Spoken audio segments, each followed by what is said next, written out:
What's up, guys? Good. How you guys doing?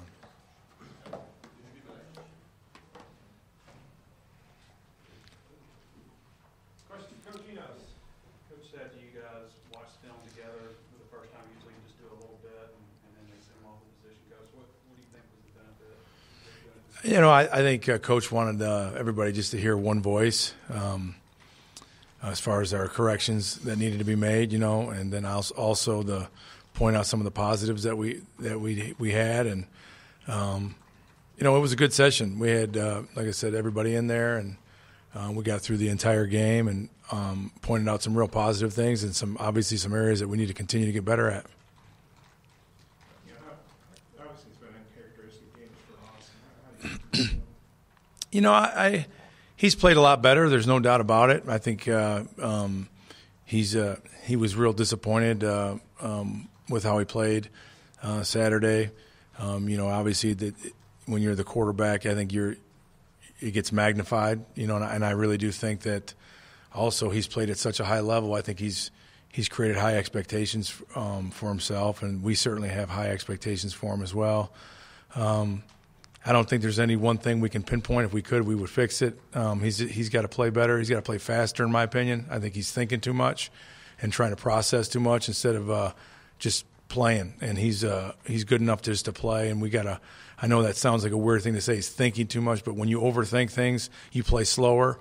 And we got to get him to play instinctive and play fast, play faster.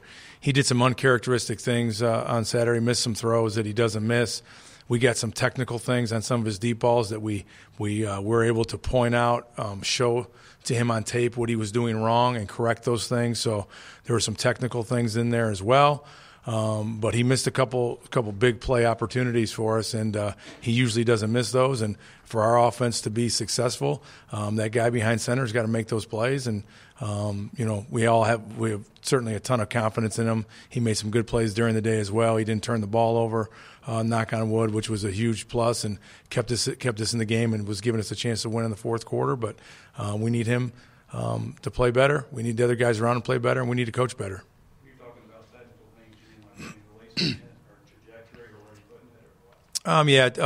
Just some things with his follow through. We showed him on tape, and I always say a picture's worth 1,000 words. We showed him from camp and from last year on his deep balls how he was finishing throws, and a couple of times on Saturday he was short and on one deep throw in particular that we had open for a touchdown, and you could see it was all mechanics. It wasn't anything but just his mechanics changed a little bit, and just like a golf swing or anything else, those have to be consistent, and those have to be true during those moments. And like I said, he's done it. He's done it. And we got to get him back to doing it. Chase Hayden, was it just a feeling you could run him wide, or was it a matter of him not protecting the quarterback? No, it was an odd game. It had nothing. There was nothing pre-planned or nothing that we didn't think he could do. It was a weird game. We never really got in a sync in a real rhythm, and we didn't have a lot of plays. And we'd like to have 15, 18 more plays, and we would have been able to call more things, A, and B, we'd been able to get more guys in the game and in the flow of the game. So I think just as the game was going, we thought David got a little hot there for a little bit and kept him in, but it certainly wasn't by design. And certainly that's a mistake on our staff that we're going to get corrected. Chase Hayden needs to play a lot more, and we told Chase that, and he will certainly play in our next ball game. He'll get more carries because we don't have any. There's no feeling of he can't do this or he can only run outside or he can't pass protect, and there's nothing like that from our staff. It's just playing three tailbacks and you don't have a lot of plays, and we didn't have a lot of long drives. It's kind of tough. The substitution stuff gets tough, and we got to have the ball longer, and then we'll certainly do a better job of getting them in. What do you think is a guy that you tried to provide a bunch of plays for too? I think he only had like 3 snaps on Saturday. Is that just him coming back from the injury? Who's that? Oh, TJ. Yeah, he again. Now you're talking about a fourth tailback in the game, and we had trouble getting 3 in. He's got to do. TJ's an explosive guy. I think we maybe need to get him more in one spot permanent. You know what I mean? There's a lot on his plate. But we need him to be a real consistent wide receiver right now. And we need, we're going to give him opportunities here in this bye week and next week to step up and get a bigger role as a wide receiver because we need his explosiveness out there. So TJ will, again, figure in. He's just got to keep practicing hard and doing things right. And, I think that, again, he'll have a significant role here before the season's over. Reducing the number of receivers that you work with, is that a lot of that because of Cornelius just trying to get him more reps? It's been difficult. It's been it's with all the injuries that have occurred during camp with that position. TJ was out for a period of time. Jared was out for a period of time. Brandon Martin was out for a period of time. Jonathan Nance missed time during camp. It's just difficult to get continuity. You know what I mean? And then when Jared comes back, he's not back full, but he's back. So we're trying to get him reps, and so we need to settle in on the guys that are going to be in there with the ones, and then we got to continually develop the younger guys. So if they do get an opportunity because of an injury or whatever, they need to be ready. And then certainly there's some young guys, and TJ's one of those since he hasn't played, in my opinion, since he's new at wide receiver. Gerard Barnes and Gary Cross and TJ, those guys are just every week we got to keep bringing them along because I do think that they're just going to continue to get better, and hopefully we can get to a point where everybody's got confidence in the fact that they're going to know where to line up and where to be at the right time. But it's been a little bit difficult with all the different injuries, getting guys in and out and getting continuity. But we had opportunities to make plays in the pass game on Saturday, and we didn't do it. And we're going to keep grinding and keep continuing to coach those guys hard and put them in the best position we can. And where it starts is like in our practice today, we got to do a great job. And here it is. Here's the best thing about it is everybody's on board with it and everybody wants to do it and everybody understands we need to get better in that area. So we'll continue to press forward. What do you think the key issues were in the run game, the impact of the run game? We were inconsistent. You got to give. I think we had times where I felt really good, like we were really blocking them well. We had really good push. We were on guys.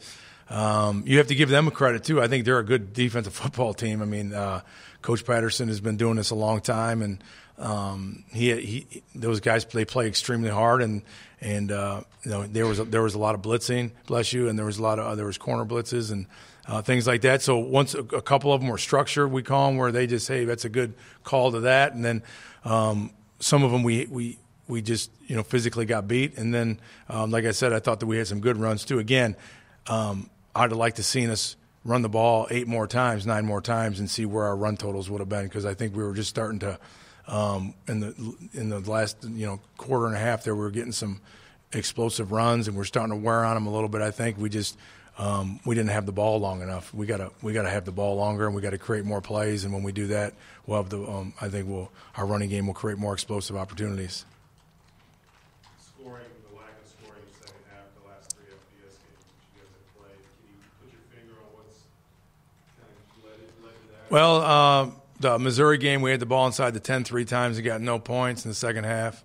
Against Virginia Tech, I think I recall we fumbled. We had a ball in the end zone or the 6-inch line, fumbled it out of the back, and we fell apart. And then this past week we had the ball down there again and didn't come away with points. So if there was one thing we could pinpoint, we would do it. But certainly, this is my 3rd season here. I know we've scored a lot of points in the second half in games and in overtime games and so on and so forth. So every game is really different in my opinion, and we just got to keep doing what we're doing and keep coaching and playing hard, and I think things will take care of themselves.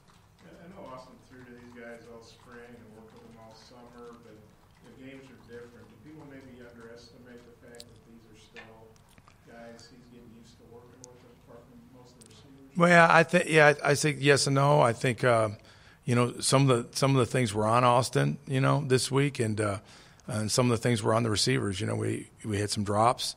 A guy lost track of where he was in the back of the end zone on a play.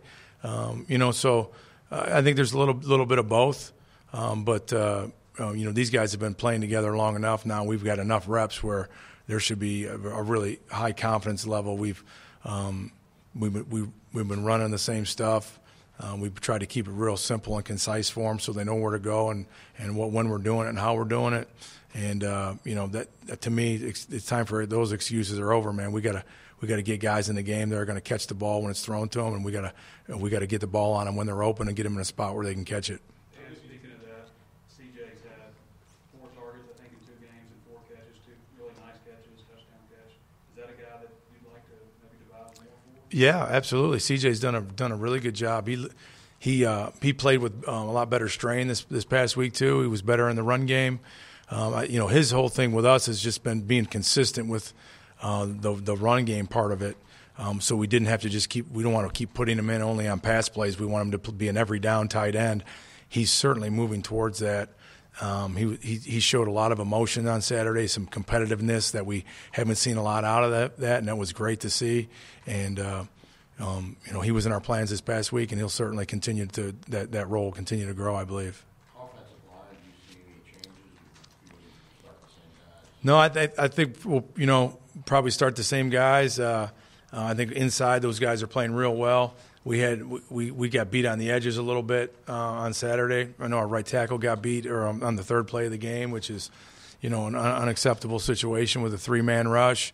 And then our left tackle did some good things, but he got edged too a little bit. So we need those guys to continue to develop and play better. But I thought Frank played outstanding.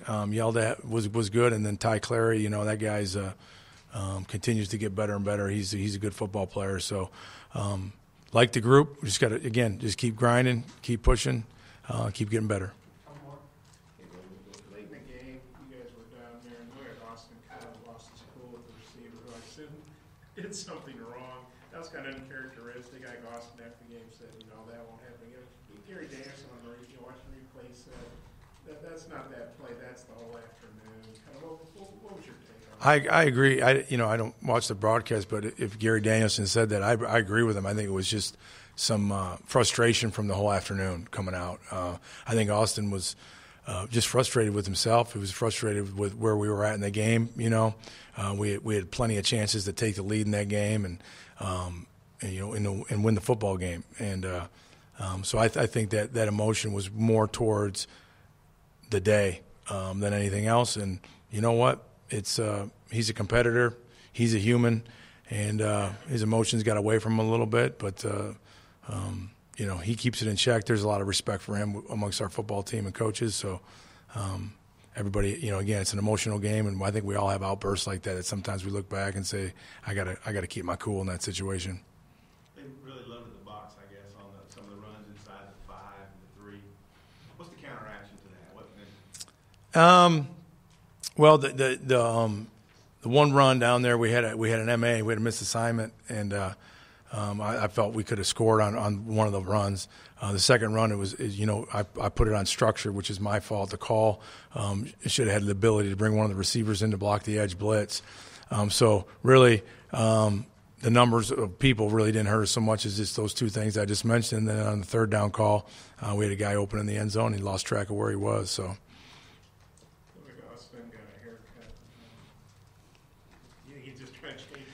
I don't know. I didn't ask him why he did it. I just, as a good coach and supporter would do, I told him he looks very nice. I liked his new haircut. So, and that's all I said. And just like when they tell me they like my haircut sometimes, I'm sure they probably aren't interested in why I did it, or they probably don't even like it. But maybe you just want to get a fresh start and bye week, and let's get going. So he's a great young man, as you guys all know, and he's a competitor, and I know he's going to bounce back in a great way here. Thanks, everybody. Thank you.